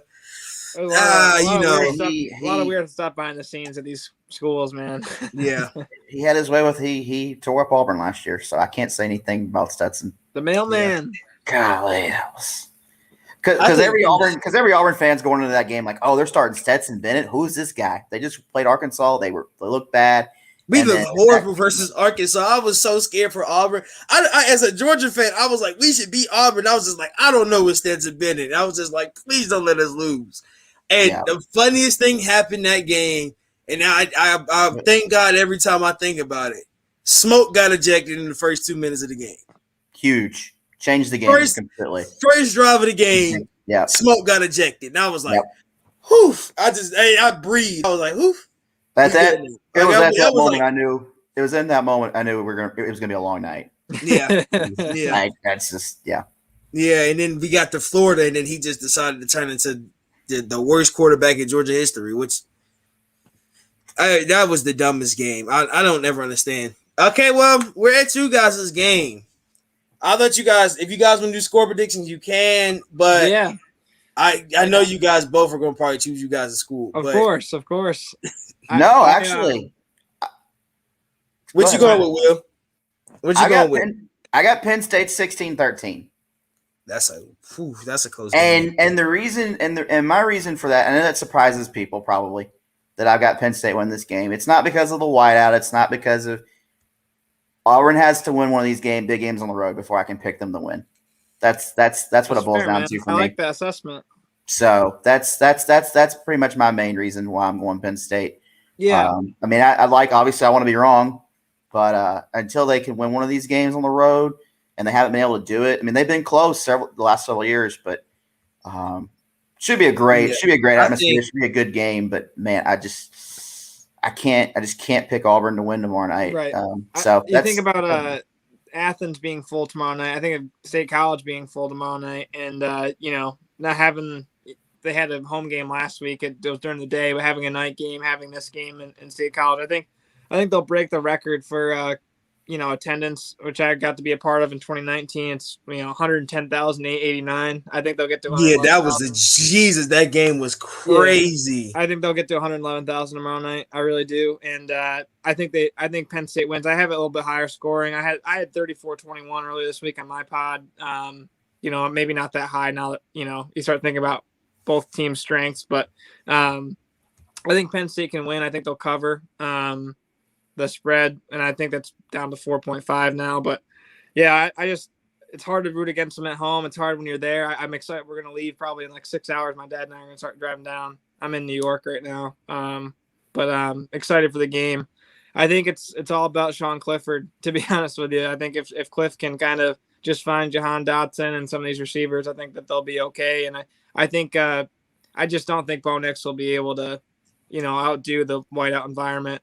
But I do think Tank Bigsby and Jacquez Hunter will have probably pretty solid games, both respectfully. But you need to be able to throw the ball, especially if Penn State gets up on them. And I just am not confident enough in their quarterback, and vice versa too. If Auburn goes up big, it's going to be me seeing the same thing about Clifford. Like, I'm not sure if I'm confident enough to say that he's going to go out and win the game for this team. And that's kind of the one weird thing about college football. If you don't have a guy that can just Joe Burrow his way to victory, it's really hard to always root for your team, because you don't know what they're going to do on the field. But yeah, I got Penn State winning this thing. I think that they'll be all right tomorrow, but it's going to be great for college football. Tomorrow night will be great for college football in general. So thank you for having us on, man. I appreciate it very much. Man, I haven't seen an SEC Big Ten game. When was the last SEC Big Ten? I know we played you guys 2015. I want to see a Georgia. I want to see LSU, Wisconsin, and Green Bay. Oh yeah, they did. Yep. But Auburn hasn't played a road Big Ten game in like 80 or 90 years. It's been a long time. I've seen different years this week, but I love we're playing. I love that we're playing games like this. We're going away from the neutral site games. It's good awesome. For the sport. And looking forward to it. And I love talking sports with guys, and I've thoroughly enjoyed talking with you guys tonight. For sure. Yeah. Thank you. That's why Clemson and Georgia should have been played at Georgia or Clemson. But seriously, that made that would have been, if you wanted to see, and that's why, and this is what more. If you don't watch a lot of night Georgia games, I know you won't be able to watch them. If we get another night game, because I think we play Vanderbilt at 12, which is it's just hilarious. That's going to be a stomp of a game. Ty, I could go to that game next weekend. You'd have to pay me to go to watch that game in person. Funny about it. It's going to be a readout. It's going to be full of Georgia fans. Yeah, absolutely. And Morgan, this is the funny thing about Georgia. Georgia has done this since 2018 when we opened with Vanderbilt. We have gone to Vanderbilt. Vanderbilt didn't want to play us last year so bad. They had COVID restrictions every game. They forced the game not to be played because they kept saying COVID. They had COVID problems last year. And mind you, we didn't get to play 9. Like, everybody played 10 games. We didn't get to play 10 games because Vanderbilt kept canceling on us. So we have gone to Vanderbilt every year. I want you to go back to 2019. Look at Vanderbilt versus Georgia and look at the stadium. It was literally red. And that team wears black and gold. And the student section was red. Nobody goes. Nobody goes to. That's why I say Vandy needs to go to Ivy League, if anything, because they are the prestige school. So amongst our group, we would love to kick Vandy out and add a Tulane. I didn't even think about that. I would even love that. We've talked about that. Cool. Yeah, I like Tulane in the SEC. That would be fun. Have y'all seen the logo tomorrow night? Yeah, the little guy. The little guy. It's an old school logo, and their helmets are going to have an SEC. They're embracing because they used to be an SEC member. Man, Tulane needs to come back. I didn't even think about that. Yeah, Vandy needs to hit the reset button. I think if they're switching conferences around, Vandy's probably someone that's got to go to the AAC or just to get the confidence in the program. It's brutal playing SEC schedule if you just can't recruit and bring. That's bad. That's why I say they need to. Tulane needs to come back. That'd a cool helmet. That'd be so cool. That helmet is crazy. I didn't even see that helmet. That helmet is crazy. They should put Tulane in the SEC and then put I said they need to go Ivy League because they are the smart school, but the only reason the SEC, I'll tell you why the SEC's handing on to Vanderbilt. Vanderbilt has how many championships right now in baseball? Oh, I know. They're the kings of college baseball. Yeah. Yay. Yeah. Because they're all in scholarship. Yeah. That's their own scholarship they'll give out, really and truly. Yeah. Right. Let me see how many championships they have. They got to have it. Because then their most one was 2019. They have to. I mean, they literally have to. Won it in 15, I think. Either 15 or 16, I know they won it. Because they played Virginia. Yeah. They played Virginia in the championship, I want to say both years. And I think Virginia may have won it in 15 and then Vandy in 16. And then I know they've won. I will tell you why that's the College World Series appearances 2011, 14, 15, 19, and 20. They were runners up in 15 and 21, and then they run in 14 and 19. 14, okay. So I was and they won the conference from 2010 to 2020. NCAA tournament appearances since 2004 to 2021. They've won conference championship. They won in 2019. Actually, no, they literally are the kings of baseball for us. For the SEC, they give us a lot more baseball money than anything. But to finish up, Oregon and Stony Brook at Oregon. I think that's a win by 100. Virginia at UNC. I got Virginia. I don't know if you guys seen Brennan Armstrong, the lefty quarterback for Virginia last week. They had that early game. It started at 11 last week against Illinois. He went for 400 yards, something. I think they might. Virginia looks like a pretty good team. I'm going to go. Virginia has another lefty. I didn't even know that. Yeah, I think their last lefty was Vic, wasn't it? No, he was at Vatech. Yeah, he was at Tech. Yeah. So who was Virginia? I think Virginia's had a lefty before. I can't. But they had. I can't think of the guy's name now. He was on the LA Rams practice squad last I knew. But Virginia right now has this tight end transfer from Oklahoma State. He's like 6'7" or 6'8". Jesus, he's a monster. Yeah, he wears number 0. He's a tight end for Virginia, and he's a monster. I'm gonna go with the Who's tomorrow. I'll go Carolina just to be different. I think the game just to be different, man. Yeah. I think it's gonna be a great game. I think Virginia, and this is my thing. If Virginia pulls the upset tomorrow, it takes Sam Howell all the way out of Heisman contentions. I hate seeing that he was in Heisman contentions. I was like, bro, he's not that good. And I have a North Carolina fan at my basketball co-host. He's like, man, Sam Howell's gonna be great. Sam Howell's gonna be this. I remember people were talking about because we didn't draft the quarterback in Atlanta. Sam Howell needs to be the next quarterback in Atlanta. I'm just like, bro, y'all are gassing him up so much. Oh my god, it's bad, man. Atlanta has some of that. It's weird. Then, of course, we have the Matt Carroll versus Tulane matchup. I think it's going to be probably this might be one of the close. That might be a shootout, actually. Yeah. Yeah, I think it was 76.5, and I said take the over still. I think Ole Miss wins, but I think it's a high-scoring game. Yeah, I think we get 50. I think we get like 56, 40, 48 or something. Crazy. Some crazy weird score. Yeah. BYU at Arizona State. I got BYU is my secondary school, so I'll always choose BYU. Go Cougs. I think they win, man. I think BYU. Arizona State's got such a distraction right now. They're in all those NCAA violations. I just don't know if it's really football related right now because of everything they're probably still trying to iron out. And I know the players obviously are going to be on the field, but still probably got a lot going on there. I'm going to go BYU. Yeah. They look really good against Utah. Yeah. I think BYU BYU's always been my sleeper team. I don't know why I'm a BYU. I guess because I had the BYU channel and I've always was like I used to watch their sports show all the time and I always was like I was like they've always been my backup team. Last year was good for BYU. I'll be honest. I'm not a Taysom Hill fan because he plays for the Saints, but I was while he was at BYU. Iowa State at UNLV. Iowa State this should be a game for them where they come out. They have to put up 50. Like they got to come out because what they did versus Iowa State. I mean, Iowa has literally just hurt them every year. Every year they do something different to lose to Iowa. And I just don't understand how you do every year. You just find a different way to lose. Like, man, I don't. And then you get to like the late game. UCLA and Fresno State. The Fresno State team Fresno looks good, man. That's an intriguing late night game. Yeah. 10:45. I will be on. I'll be coming on. Hopefully, you guys' game ends.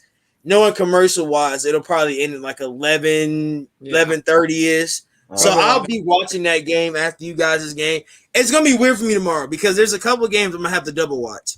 I'm definitely gonna have to double watch Miami, and I'm gonna have to watch the Oklahoma game. Those both start at 12. I'm definitely gonna watch Alabama and Florida. I'm not gonna watch Georgia Tech at Clemson. That's not gonna happen. Yeah. And then that gives my afternoon. My 3:30 is fine because I'm not gonna watch Ohio State and Tulsa because I think it'll be a blowout. But my 7 o'clock is literally South Carolina, you guys, and then I'm probably gonna want to watch the UNC game. Or I'm probably gonna want to watch that Mississippi game. And then after that, the 10 o'clock games are BYU, which I'll still be having to watch most of our games because it starts at 10:15. So it's gonna be busy. Tomorrow's gonna be a good week for college football, though. Yeah, man. We might see some upsets. Some upsets. But yeah. Thank you guys for coming on. That's been my Friday. This is the Friday night show. You guys are always welcome to come on if you want to. If you guys want to come on and talk about the show anytime next week, just hit me up. We can talk about what we saw, what we didn't like, what we liked. So Morgan. If you guys shout out Morgan, tell people where they can find you on Twitter. At Basic Blues Pod is the channel or my page at Basic Blues Pod on Twitter. I'm on YouTube as well. The link to my YouTube channel is in the Twitter bio. So at Basic Blues Pod, I create weekly videos, and I've been trying to interview kind of opposing people, whoever we're playing, opposing reporters. But this week I got a State College reporter. So definitely try to check things out. I appreciate you letting me come on and kind of talk about the game and all of college football in general. It's been really, really fun. Always, man. Always. Will, my guy, tell how people how to find you. You can find me on Twitter at ShootyHoopsWill. It's supposed to be a basketball account, but it's turned into an all sports account for me pretty much. And the thought of it was to be a basketball account, and I try to stay basketball, but and then writing on College Magnolia SB Nation site, mostly during the basketball season. Awesome. Hey man, yeah. So, well, you guys will have each other now. You guys can contact if you ever need each other. Yeah, you know me. I'm doing Come on Tyrone. This is the Friday night show, y'all. Thank you guys for coming on. We will have this week. I'll just give you guys the rundown for the show this week. Tomorrow will be my show at 11:30 ish, whatever time Penn State, Auburn finishes. I will be on here. Hopefully you guys see my little logo guy. He'll be a different color. Whoever went. This is the hard part about Penn State and Auburn. They both wear navy. And they both are the same color code, so it's the same. I tried to make them different on this thing, and I'm just like they both wear blue, and it was like okay, yeah. I use white. So you could have done the white out because Auburn's going to wear white uniforms tomorrow anyway. Oh, you guys are? Oh wow, I should have used white. Yeah, it's gonna be white. Oh, so it's gonna be white. Oh, yeah, you guys were the navy. I don't know why Auburn has a whiteout. I mean, Penn State has a whiteout and then never wears all white during the whiteout. I'm just like, I was thinking of that too. I was thinking about that too this week. But the Basic Blues, man, the tradition of Penn State football always at home. A lot. Yeah, and I think that's like the maize for Michigan. They wear the they have the maize out and still wear the blue. I think a lot of people, because of that, that's why you've seen a lot of people, the jabs and stuff. It's because it's gone back and forth. I've sat back and watched both sides go at each other this week. It's been fun. But for me, it's just like, well, if Auburn wins, it'll be fun on Twitter. If Auburn loses, it'll be fun on Twitter. So it's a win-win for me. Yeah. It's the same thing with Clemson and Georgia. It was slowly like you could feel the anticipation coming. It was just like, oh yeah. When we got closer to the week, oh, it got bad. I mean, Clemson fans.